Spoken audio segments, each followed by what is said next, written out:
Lep pozdrav iz studia Idrijskih novic. Pravijo, da je nogomet najpomembnejša postranska stvar na svetu. Tudi v Idriji ima nogomet že dolgo tradicijo. Na idrijski Realki naj bi ga dijaki igrali že v šolskem letu 1906-1907. Kako pa je z nogometom v Idriji danes, nam bo povedal naš današnji gost Roland Kacin, nekdanji nogometaš in sedanji predsednik nogometnega kluba Idrija. Roland, najprej lep pozdrav. Lep pozdrav. Kot rečeno v uvodu, ima idrijski nogometni klub lepo tradicijo, skozi leta pa so ga spremljali tako padci kot vzponi.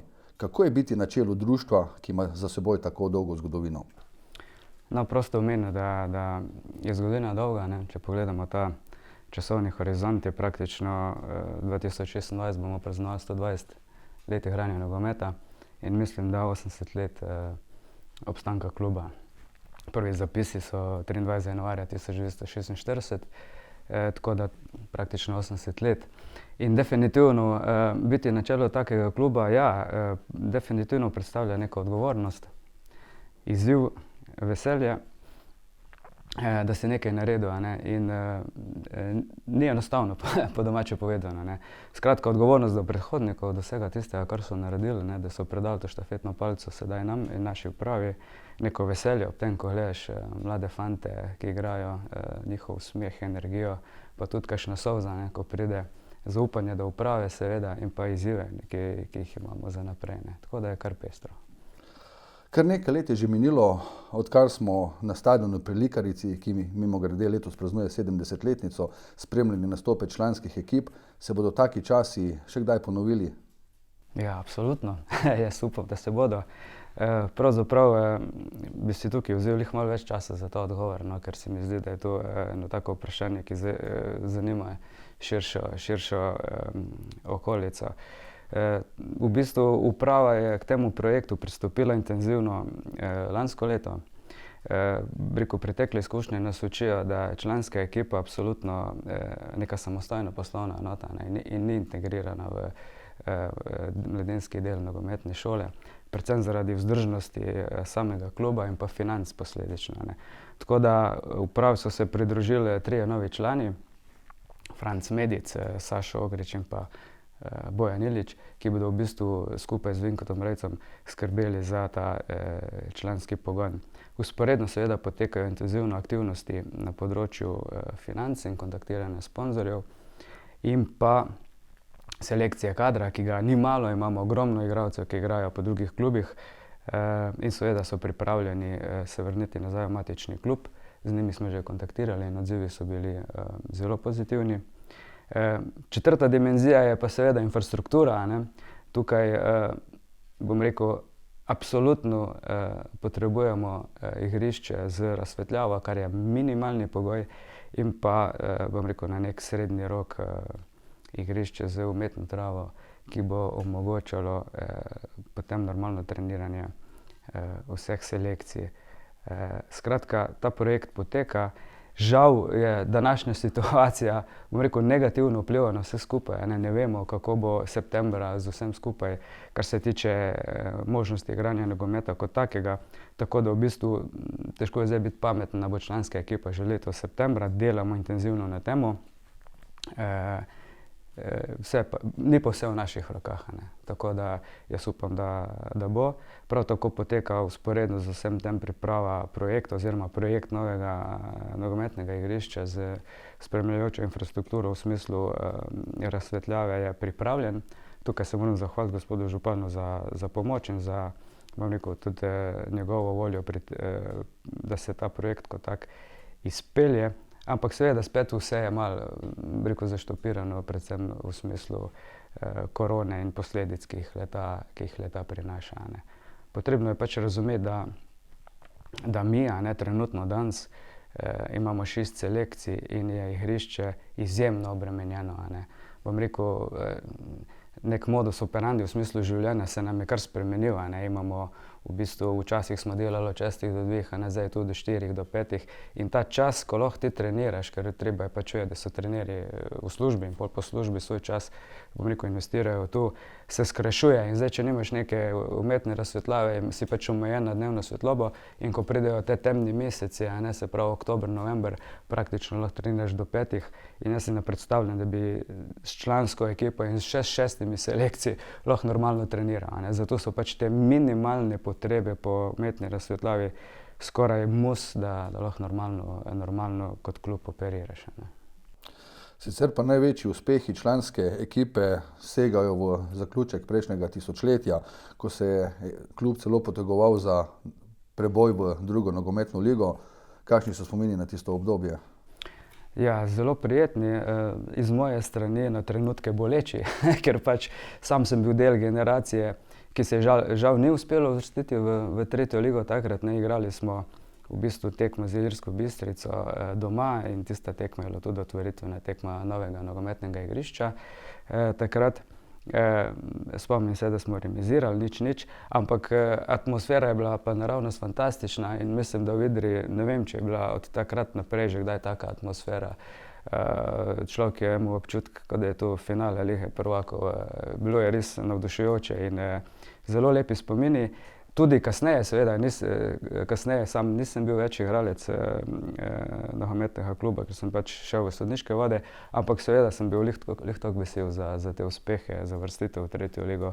Žal pač druga liga ni šla skozi, ampak absolutno je bil to vrhunec te generacije igralcev. Omenili ste že delo z mladimi in mimoidoči lahko pogosto opazimo, da je vrvež na nogometni zelenici kar velik. Delo z mladimi torej poteka dobro? Delo z mladimi poteka absolutno fantastično, bom rekel. Mislim, da je nogometno društvo Idrija eno redkih, ki mu priznavajo vrhunsko delo z mladimi, kar potrjujejo tudi rezultati oziroma število idrijskih nogometašev, ki je vključeno kasneje v reprezentančne selekcije. Tako da imamo trenutno 6 selekcij, razen kadetske vrste v letu 19-20 so vse ostale selekcije izpopolnjene. Seveda bi si želeli malenkostno več igralcev, da bi imeli, v nogometu je pač potrebno 11. Zdaj, če jih imaš 12, 13, je že to zelo na škrhe dihaš in bi si želeli malo več fantov v posameznih selekcijah, ampak nekako kombiniramo tako, da se pač prilagajamo kot vedno in s 6 selekcijami smo zelo zadovoljni in isto kaže tudi za naslednje leto. Koliko pa je vseh vključenih v vadbo in pa kakšni so rezultati? V vadbo je trenutno vključenih približno 100 otrok v 6 selekcijah, kot sem omenil. Zdaj, kar se rezultatov tiče, je v Sloveniji tako, da do 11. leta nimamo lestvice. Predvsem zato, da se fantov ne obremenjuje ali deklet z rezultati, pač pa se rezultati sicer beležijo, ne dela pa se lestvica. Medtem ko je od 12. leta naprej definitivno lestvica in rezultat, ampak bistvo našega kluba ni v rezultatu kot takem, ampak v ustvarjanju kvalitetnih nogometašev, za kar mislim, da smo zelo dobri in v tem iščemo naš rezultat. Ker potrebno je vedeti, da, bom rekel, selekcije so razdeljene tudi znotraj samega letnika. In zdaj, če ti vstopaš selekcijo v vstopni letnik in igraš proti vstopnemu letniku, potem si že vnaprej obsojen, bom rekel, na poraz, kakorkoli gledaš. Tako da iz tega rezultatskega vidika ni lih pametno preveč, bom rekel, potencirati rezultata. Tukaj se moram zahvaliti tudi staršem, da niso, bom rekel, preveč ambiciozni, kar se tega tiče, ker tu je včasih zelo nevarno, da so starši bolj ambiciozni kot otroci in da so potrpežljivi in v bistvu, da nas pustijo, da delamo tako, kot sami mislimo, da je najboljši in mislim, da delamo dobro. Rekli ste, da je glavna naloga vzgoja dobrih mladih nogometašev in če pogledamo, imamo kar nekaj odmevnih nogometašev, predvsem tukaj mislim na Adama Gnezda Čerino, ki je bil prvi Idrijčan, ki je nastopil, bil član članske nogometne reprezentance Slovenije. Pozabiti ne smemo niti Mateja Mlakarja, ki je bil svoj čas kapetan prvoligaške ekipe Primorja. Kdo je še, bom rekel, zaznamoval ta idrijski nogomet in uspel v drugih klubih? Ja, kar nekaj je bilo teh igralcev. Zdaj, definitivno je Matej Mlakar koval to pot, skupaj z Nejcem Praprotnikom. Kasneje se mi je pridružil Sašo Ogrič, definitivno prvoligaški igralec. Potem imamo eno plejado igralcev iz letnika 99, 2000 in 2001, ne. Bom rekel, Žiga Frelih igra za Inter Zaprešić kot prvi golman. Potem imamo Boštjana Freliha, ki je igral za Gorico, pa za Inter Zaprešić, pa tudi v tujini. Imamo Davida Freliha, ki še vedno igra, ne, igral je v Biljah, pa Brda, pa Žiri. Imamo Darija Kolobariča, ki igra trenutno za Dob, igral je pa za Domžale. Imamo Nejca Beguša, ki je praktično otrok Idrije in je mladinske in kadetske selekcije dal skozi pri nogometnem klubu Bravo, s katerim sodelujemo v tem primeru, kar se tiče nadaljevanja igralske kariere. Tako da Idrija mislim, da je edini klub v Sloveniji, ki ne izhaja iz prvoligaških klubov in ima dva reprezentanta v selekciji U21, govorimo o Žigu Frelihu in Adama Gnezda Čerin. Čeprav za Adama moramo biti pošteni, ne, da ne bomo sedaj se kitili z drugimi uspehi. On je v bistvu Idrijo zapustil pri 11 letih, ampak ne glede na to, neke šolo je dal skozi tudi pri nama, ne. In pa seveda Dario Kolobarič, ki je reprezentant U19 oziroma U20. Tako da 3 reprezentanti iz kluba, ki praktično igra v nižjih ligah, mislim, da se s tem ne more pohvaliti noben drug v Sloveniji, razen seveda tisti, ki igrajo v prvih ligah, ne.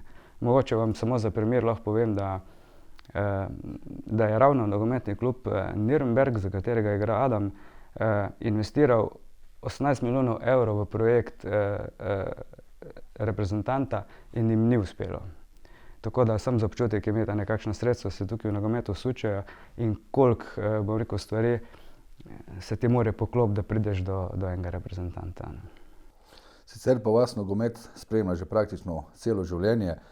Kateri dogodek iz nogometa se vam je najbolj vtisnil v spomin? Ja, dobro vprašanje. Mogoče ravno ta bom rekel, neuspeh, mogoče se sliši čudno, a ne, oziroma pač remi, ki smo igrali z Ilirsko Bistrico, a ne, predvsem zaradi vse te atmosfere in, bom rekel, želje vseh ljudi, ki so bili okoli nas, da bi nam uspelo, vključno z nami seveda. Takrat se spomnim, da dejansko nismo nič prepuščali naključju, zelo dobro smo bili organizirani, mislim, da smo bili celo v karanteni. Skratka, vse smo hoteli narediti za to, da bi nam uspelo, predvsem zato, ker smo seveda otvorili igrišče, igrali smo doma, ne, in izredno velika želja je bila prisotna, ampak seveda želja je bila prisotna tudi pri nasprotnikih normalno, a ne, in na koncu smo pač se razšli z nekim prijetnim, bom rekel, nič, ki pa žal ni zadostoval za uvrstitev naprej, no, tako da mislim, da je bil to en tak se mi zdi dogodek v nogometu, ki mi je ostal skupaj. Seveda je še nekaj drugih, a ne, ampak zdaj, če je treba enega izpostaviti, bi mogoče tega, ne.